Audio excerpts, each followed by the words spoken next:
Bonjour everyone, welcome back. Quick little episode today. I just wanted to do a quick showcase of some of my premium muscle cars. I really do like muscle cars a lot, and basically the ones that I'm going to show from my collection are going to be some loose items. We're talking about items that are going to be spanning pretty much in their release date over the past 20 years, give or take. These were either store finds or potentially also some eBay purchases from way back when.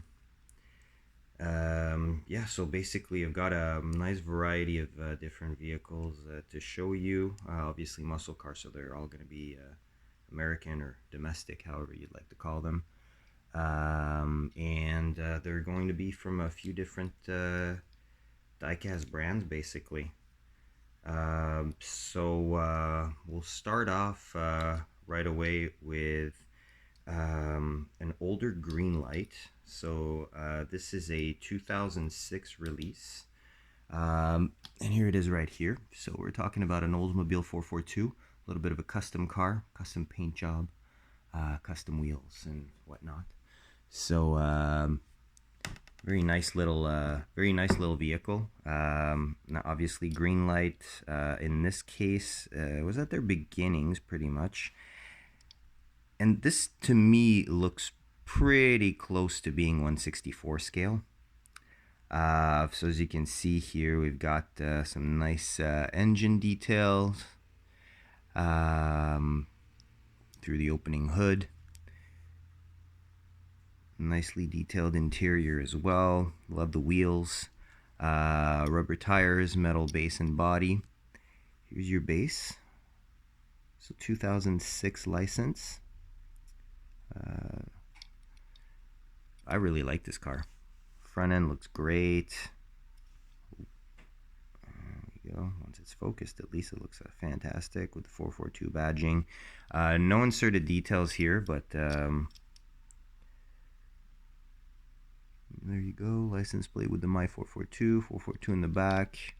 You know, it's a nice vehicle. I really like it. I've had this one for quite some time, so just bought around release date, probably 2007, 2008, something like that. All right, next one I'm going to show you is this one here. So this is a Johnny Lightning, actually. A little bit of Johnny Lightning. It's a 69 Dodge Coronet. I'll show you the base right away.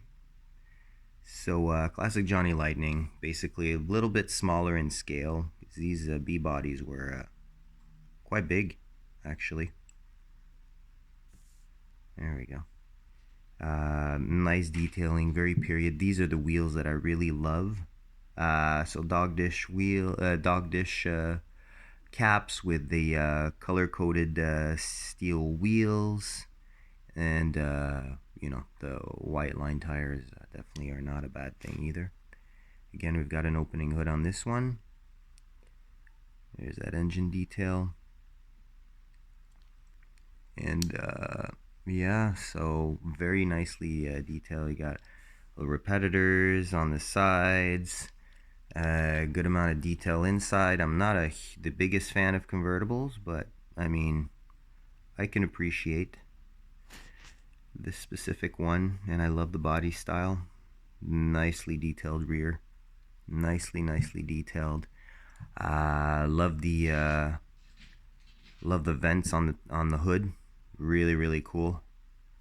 Again, metal body, metal base, rubber tires. Good looking little convertible. Staying the Johnny Lightning a little bit. We've got here, actually this is a fairly old release. So here we go. It's a little bit different. Plymouth Roadrunner. And this is part of the Barn Find series. So looking at nice details, patina. You know, you got some little scratches on the hood, bondoed up front fender. Again, steelies with those dog dishes. Non-color coded front valence. Nice little details on the front as well. As you can see, got the painted details for the lights and everything. Same for the rear. Nicely done. Other side, you don't have that mismatched fender, which is a cool touch. So, you know, like a rolling project car, basically. Again, we've got that opening hood. I find the Mopar engines are some of the best details in the Johnny Lightning line. Probably because of the factory colors that were used to paint the block and the infamous orange carburetor on top there, or at least carburetor airbox. Very cool stuff. Very cool details. And as you can see, this is a 2000 release under plain mantis for Johnny Lightning. So it's getting up there in age. 20-plus-year-old casting. So, and as mentioned in a previous episode, I always like cars with patina. You know, either rust or wear or sunburnt paint or things like that, basically. Be it added or even play wear. It's something I really enjoy. So, next up, we're going to stay in the Johnny Lightning. And we're going to continue on with this nice Buick Gs. So, again, fairly early Johnny Lightning release.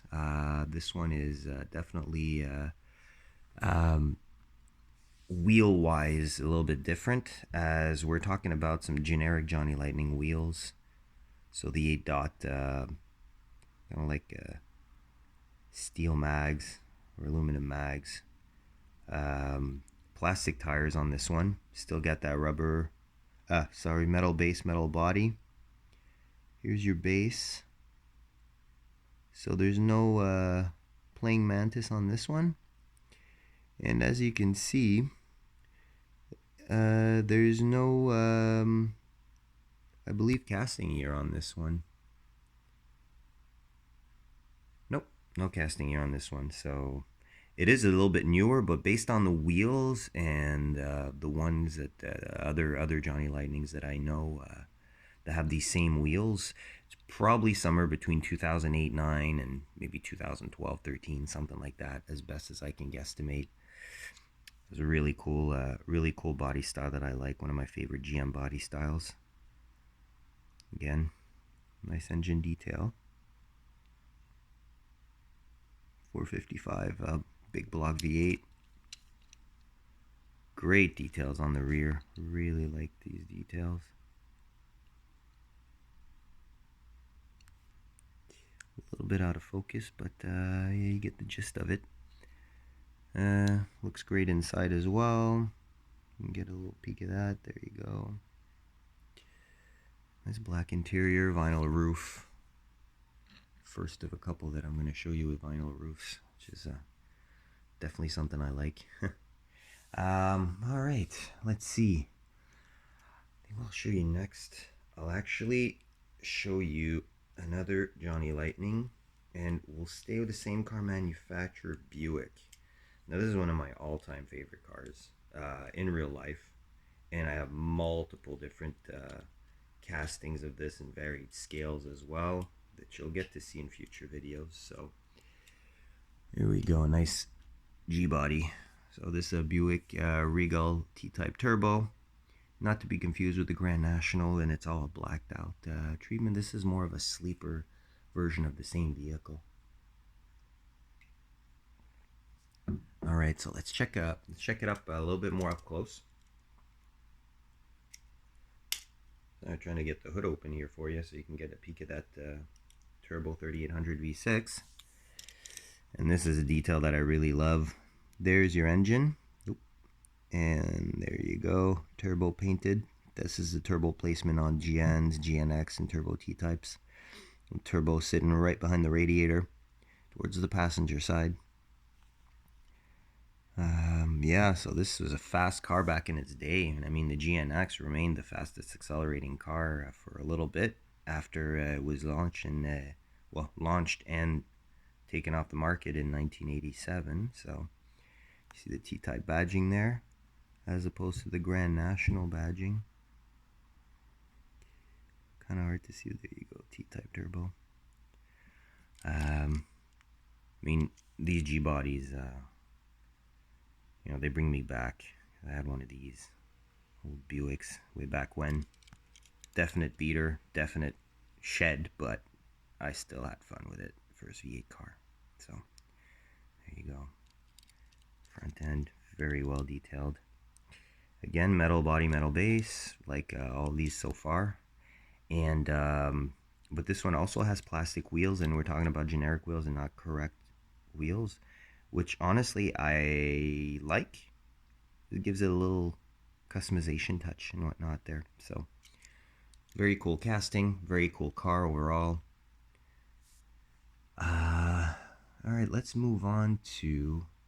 Actually, you know what? We'll stay with the Buicks. Stay with the Buicks because I have one more to show you. All right, so this one actually though is not a Johnny Lightning. We're talking about a Greenlight. Not a super old release, but definitely not a recent one either in any way, shape, or form.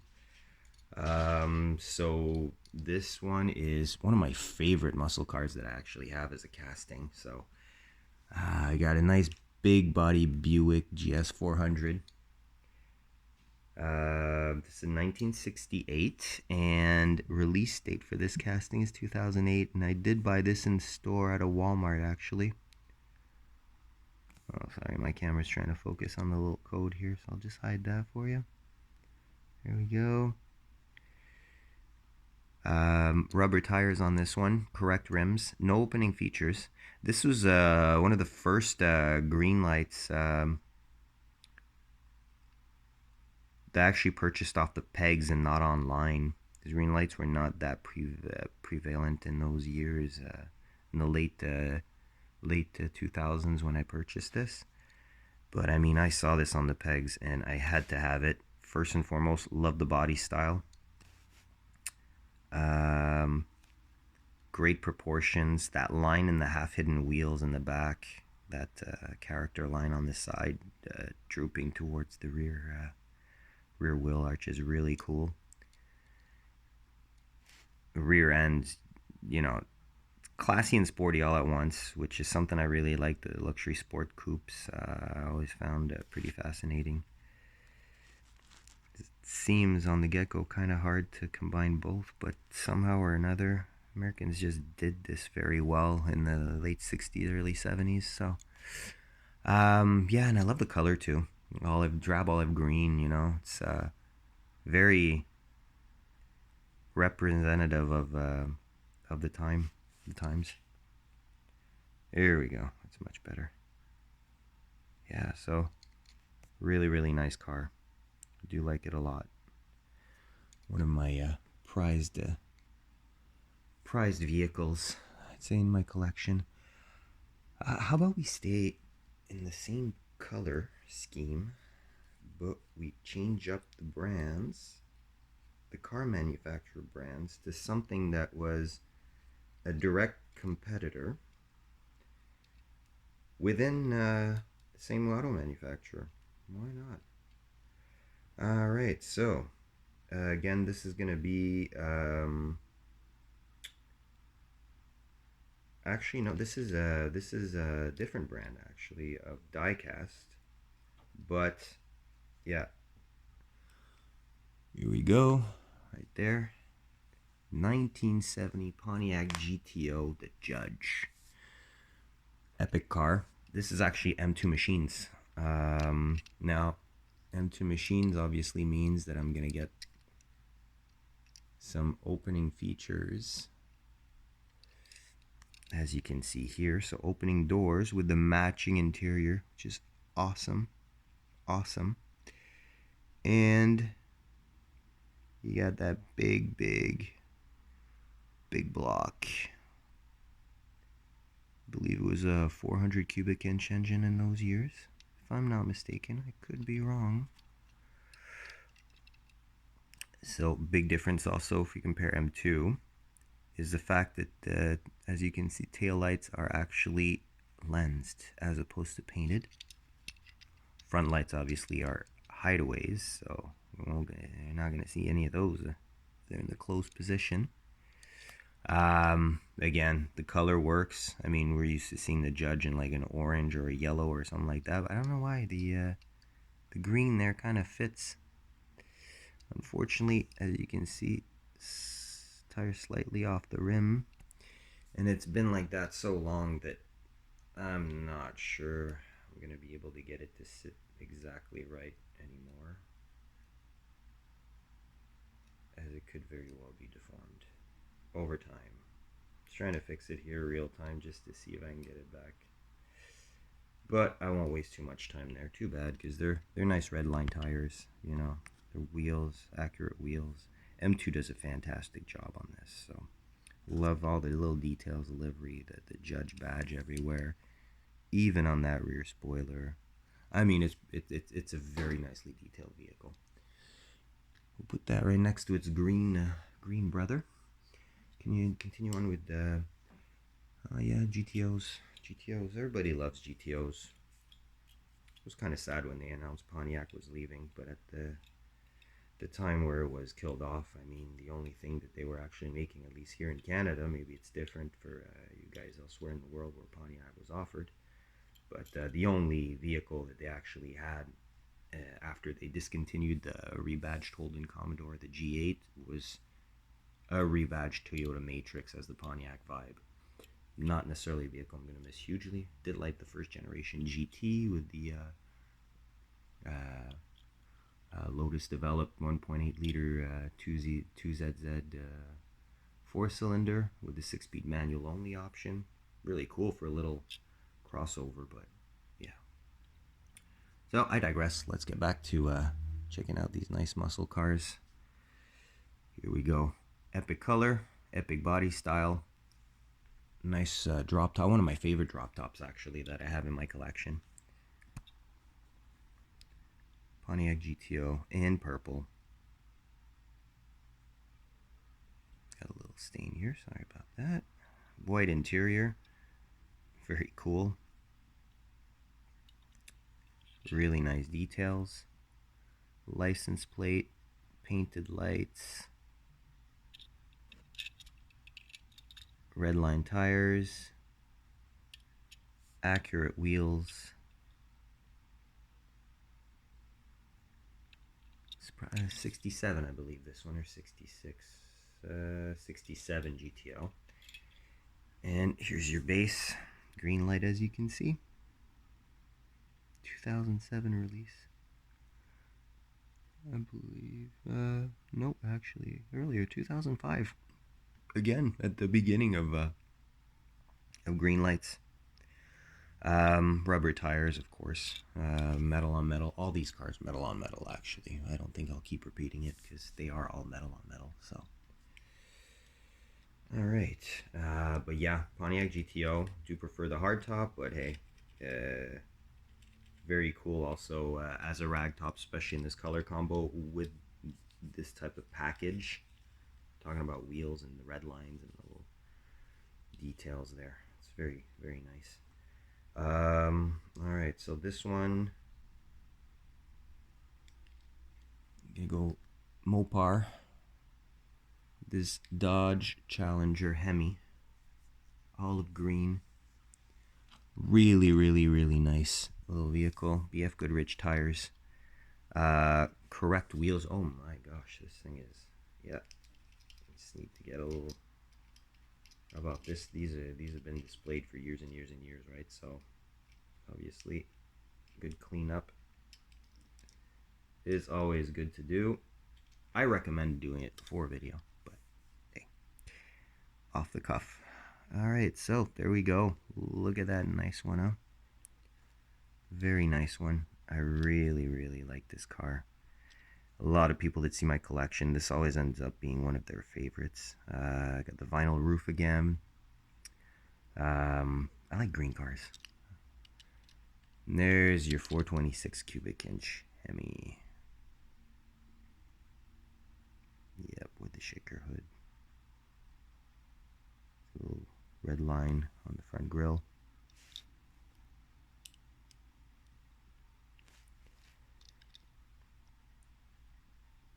Cuda.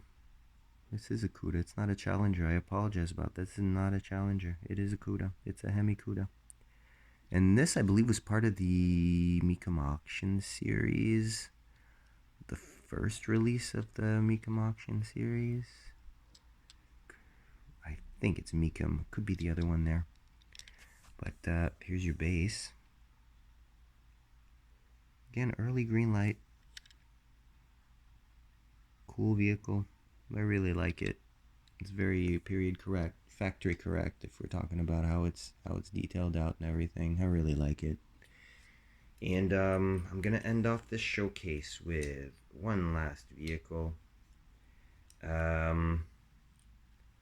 This is also a Walmart peg find. So this is a nice little Greenlight here. Primer gray, 1970 Chevelle. And it's again an early release. I know I bought a few of these that same day, but I mean we're talking about the same day from about 15 years ago. So it'll probably come back to me eventually. But so let's see. We have very nice opening hood.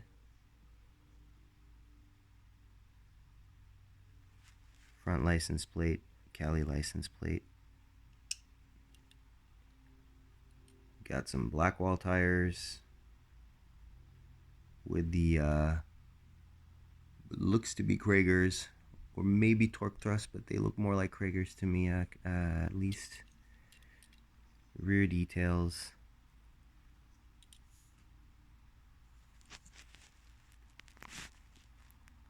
There we go. Yeah, SS badge. 454 custom license plate. So, and yeah, primer gray, which is always a good color, at least in my humble opinion. There we go. Very cool casting. I do prefer the 68s to the 70s, but I mean this thing is awesome. Very representative of muscle car era. So there you go. It's a nice little view of muscle parking lot, and on that, I want to thank you for watching, joining in. As usual, don't hesitate in the comments to advise me of any type of special requests in regards to different diecast brands, in regards to different makes and models of vehicles you'd like to see as a showcase. Yeah, basically, if you liked the video, hit that thumbs up. And don't hesitate to subscribe if you'd like to see more videos like this one. And until the next one, I'd like to wish you a great day and stay safe. Bye-bye.